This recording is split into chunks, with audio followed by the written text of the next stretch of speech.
Hello everyone, this is part 3 of money and I'm going to explain the money, the static and dynamic functions of money in this lecture.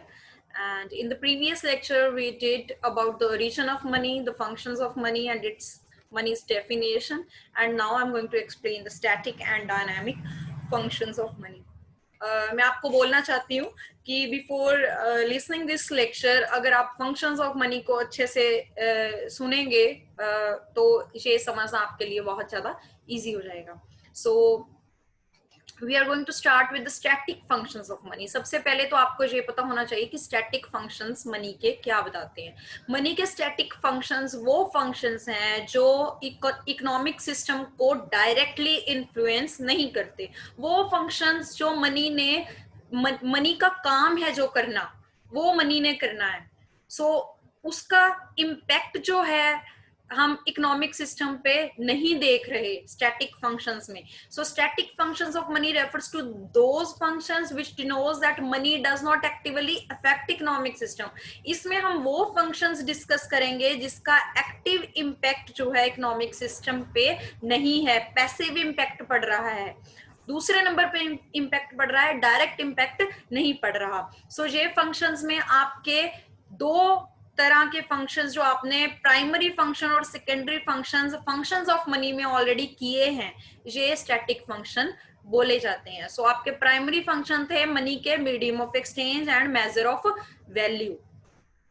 Secondary function थे store of value, transfer of value and standard of deferred payment. Medium of exchange का मतलब है कि चीजों को और services को purchase करने के लिए मनी का यूज करना. मेजर ऑफ वैल्यू किसी भी कमोडिटी की वैल्यू को पता चलना मनी की हेल्प से. स्टोर ऑफ वैल्यू आप इसको जमा करके रख सकते हो. ट्रांसफर ऑफ वैल्यू मतलब एक जगह से दूसरी जगह से आप एक्सचेंज फैसिलिटेट कर सकते हो, जैसे यूके का यूएसए के साथ एक्सचेंज होना मनी के थ्रू, या पंजाब का एक्सचेंज होना महाराष्ट्र के साथ या बिहार के साथ etcetera. Standard of deferred payment मतलब अगर आपने कोई फ्यूचर में कोई पेमेंट करना चाहते हो तो वो भी मनी की हेल्प से पॉसिबल है. So all the static functions are the part of primary and secondary functions of money are the part of static functions of money. So this is very easy. Next is dynamic functions of money. So इसमें आपको मैं explain कर देना चाहती हूँ कि dynamic functions of money वो हैं जिसका इन्फ्लुएंस जो है इकोनॉमिक सिस्टम पे पड़ता है एक्टिवली. इस मनी जो काम करके इम्पैक्ट करती है इकोनॉमिक सिस्टम को, वो जो है डायनामिक फंक्शन में आ जाता है. सो इसमें हम मनी के तीसरे तरह के फंक्शन जो आपने किए अदर फंक्शंस ऑफ मनी, वो भी इसमें हम रख सकते हैं. पहला इसमें हम लिख रहे हैं it effects the price level. So money की वैल्यू, आपको पता है कि मनी की जो है वैल्यू के इंक्रीज और डिक्रीज होने के साथ साथ प्राइस लेवल के ऊपर भी इम्पैक्ट पड़ता है. सो मनी का जो प्राइस लेवल पे इम्पैक्ट पड़ रहा है उसको जिसे हम दो तरह के नाम से जानते हैं. One is the inflationary pressures, other is the deflationary pressures. Inflationary मतलब कीमतों में इंक्रीज आना, गैलोपिंग राइज इन प्राइसेस, और दूसरा है डिक्रीज आना, डिफ्लेशन, कीमतों में बहुत ज्यादा भारी मात्रा में कमी आना. सो दोनों ही जो मनी सप्लाई के कारण जो है, आपको पता है कि मनी सप्लाई के बहुत ज्यादा बढ़ जाने से प्राइस लेवल बढ़ जाता है और मनी सप्लाई के बहुत कम होने से प्राइस लेवल जो है वो डिक्रीज हो जाता है. वो हम आगे डिटेल में पढ़ेंगे कि कैसे इन्फ्लेशन और डिफ्लेशन का बर्थ होता है, वो रिसेशन कैसे आता है, डिप्रेशन कैसे आता है और इनके इम्पैक्ट क्या होते हैं. सो मनी का ओवरऑल प्राइस लेवल के साथ डायरेक्ट इम्पैक्ट है. सो इसके लिए डिमांड और सप्लाई का बैलेंस होना, मनी की डिमांड और सप्लाई का बैलेंस होना बहुत ज्यादा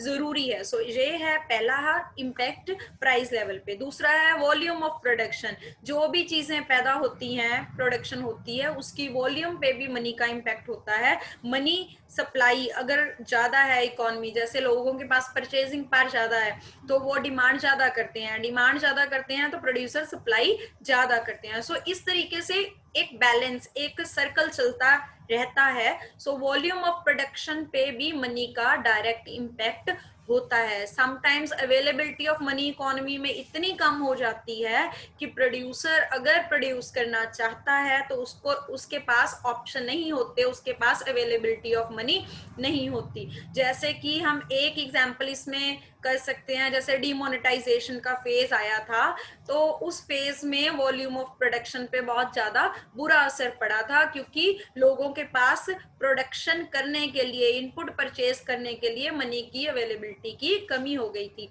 सेम यही केस है वॉल्यूम ऑफ प्रोडक्शन का इम्पैक्ट कोरोना वायरस के कारण में भी है, जो कि इनडायरेक्टली अगर हम देखें तो मनी के साथ एसोसिएटेड है। हम एम्प्लॉयमेंट कोरोना वायरस के कारण कई प्राइवेट सेक्टर में लोगों का काम चला गया, उनको नौकरियों में से निकाल दिया गया, है ना, जॉब चली गई उनकी। सिमिलरली अगर कोई सेल्फ एम्प्लॉयड था तो लॉकडाउन के कारण जो है उनके काम पे बहुत ज्यादा बुरा असर पड़ा है। सो इसके कारण इम्पैक्ट ये हुआ कि उनके पास जो है रिसोर्सेज, अभी क्या इम्पैक्ट है, अभी इम्पैक्ट ये है कि हमको स्टोरेज पे मनी का जो स्टॉक है उसका जो है वो वर्थ पता चल रहा है कि हम there is a small layer between the consumption and investment.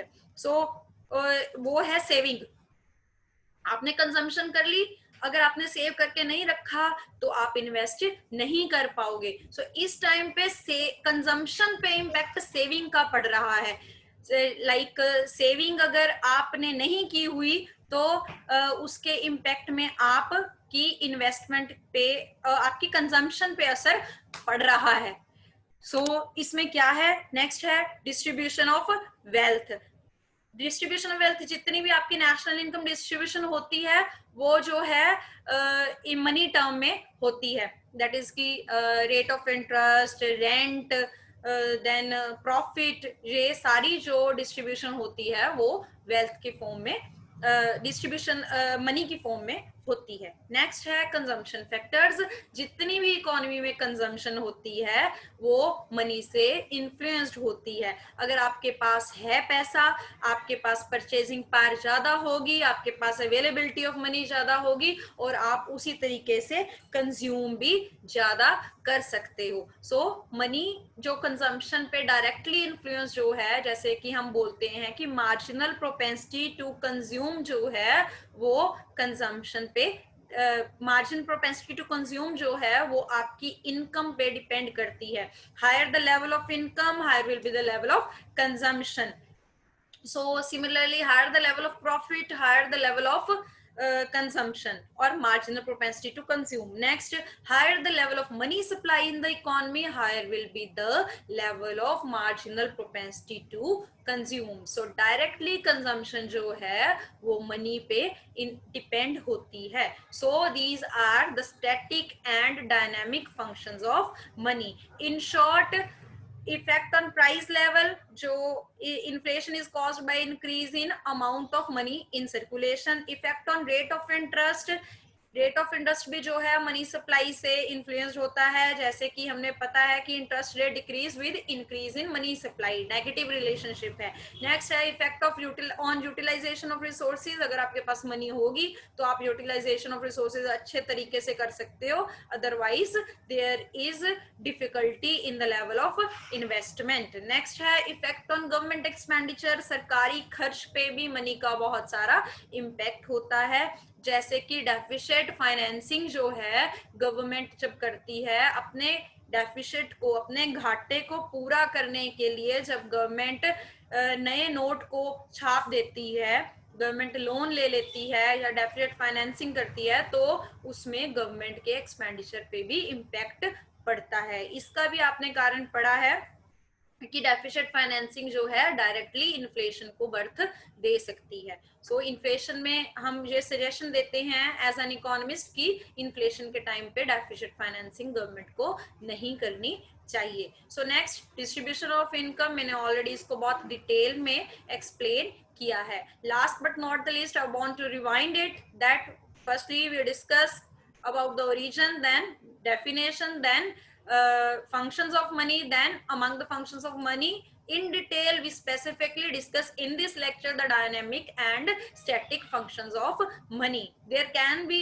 a question in your examination hall कि इसमें क्या difference है, difference between the static and dynamic functions of money.